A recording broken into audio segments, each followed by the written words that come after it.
issues lang naman kasi sobrang gamit na ito. Ngayon. So sa nakaraang video nga pala ay pinakita natin ang pagpulot natin sa vice grip na ito, sa bench vice or vice grip bench vice na ito. Ito nga pala ay made in India sa nakasulat dito at sobrang kalawang na ito. So para siyang na lublob sa putikan ng matagal. So tinanggal natin ito. Ito yung pinakamalaking issue kasi medyo maluwag itong nagho-hold ng bolt. So nang dinala natin ito sa latero, siya yung pumuputol nito at tiningnan kung paano yung gagawin kasi parang yung nagho-hold sa bolt ay sa previous na gumagawa nga pala ay pagbalik siguro at pag-weld ay medyo lumuwag na at hindi na siya gaano kahigpit. So hindi siya magagamit. So ito dinugtong at mini-weld na nga ito. So yung buong video ng previous na paggawa ay nandun lang sa link na nandun sa description. So konting disclaimer nga pala sa video ito, although nag-work naman ang bench vice na ito nang na-repair natin, pero may issue talaga na lumitaw along the way. So disclaimer nga, hindi tayo dalubhasa sa mga tools or maski ano na mga tools or machine how things work, pero tinatry natin na i-repair itong vice sa bagko sa ating makakaya at kung anong available sa ating lugar na makakatulong sa atin. So itong taga-weld sa malapit sa amin na shop ay doon namin ito dinala at okay naman, hindi gaano ka crafted or kalinis yung pagkatrabaho, pero at least sa tingin ko mag-work naman. At buong video nga pala pagkatapos nito ay ipapakita ko ang buong restoration galing sa itong paglilinis gamit ang gasolina para matanggal yung mga langis, mga grasa at pati na rin yung mga dumi. At ang kasunod naman ay itong ipa-brush off natin yung mga areas na mahirap siyang abutin. So wala nga pala tayong kumpletong mga tools. So kung ano lang yung maabot natin, katulad nitong axe. Ito, nang matanggal natin itong parang nakadikit dito na sobrang tagal na siguro nung panahon kasi na junk na lang ito, hindi natin alam kung ano yung mga materials na nakadikit, katulad nito na parang latex or rubber na something. So baka nag-melt ito at dito na kumapit for a long time. Ngayon lang natin ito natanggal gamit itong axe na dini-DIY natin yung handle nyan. So pinupukpok at saka kinikiskis natin ng kung ano-ano gamit ng mga steel brush. May mga iba-ibang brush naman tayo na available, katulad ng mga wire brush at saka power tools na rin, grinder na may cup brush.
So after isang buwan na nandito sa atin itong gato, nilagyan natin ito ng protector plate dito at saka dito rin.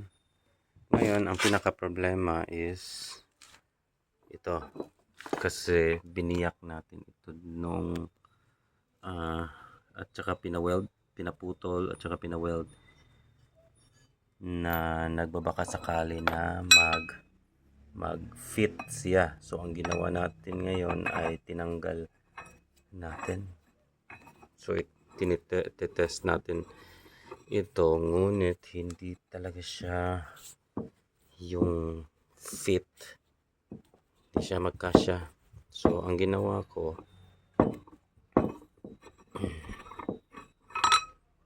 ay yun nga, nasa loob ito dati. Ngayon tinanggal ko itong pin dito at saka dito rin.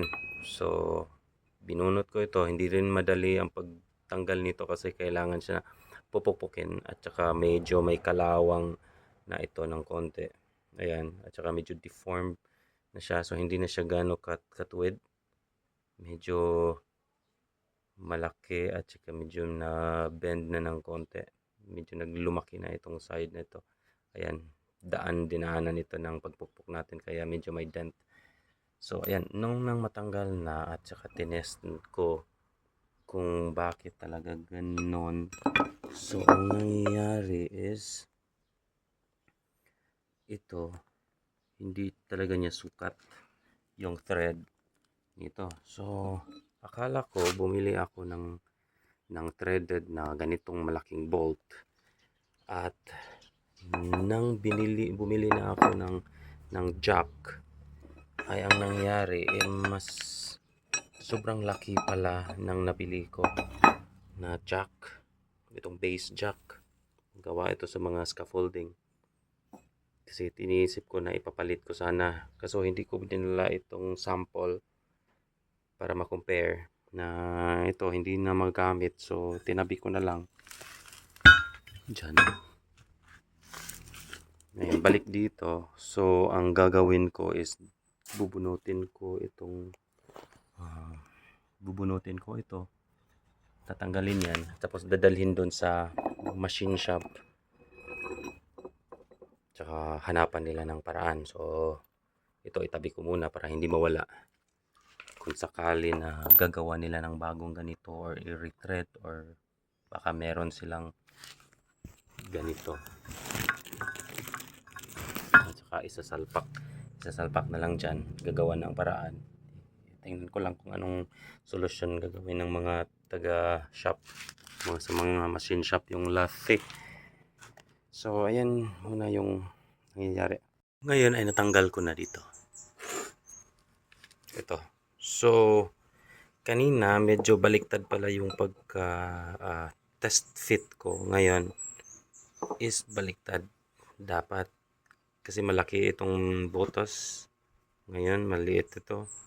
So, ganyan pala dapat. Ngayon, na-test ko na is kasya lang naman pala siya. So, diretso na. Lilinisin ko ito. Sobrang bigat. At saka ito lilinisin. Bubuhusan ng... So, ang gagawin natin sa paglinis nito ay bubuhusan natin ng gasolina, steel brush, at saka isasalpak muli at lalagyan ito ng grasa para smooth at saka ibalik ito pasok doon at saka ibalik ito. So yan, gato, problema ng ating gato. Hindi lang natin matuntun talaga yung exact side at saka yung fitting niya. So mamaya i-test natin muli ito at saka lilinisin itong weld. Mga cosmetic issues lang naman kasi sobrang gamit na ito. Ngayon nakikita nyo ito, nauubos ito sa mga nagwi-weld at saka sa paggagamit ng mga grinder, kung ano-anong ginagawa dito. So ang ginagawa natin is pinapalitan natin ito ng itong plate, itong protective na plate ito, parang shield plate, magkabilaan.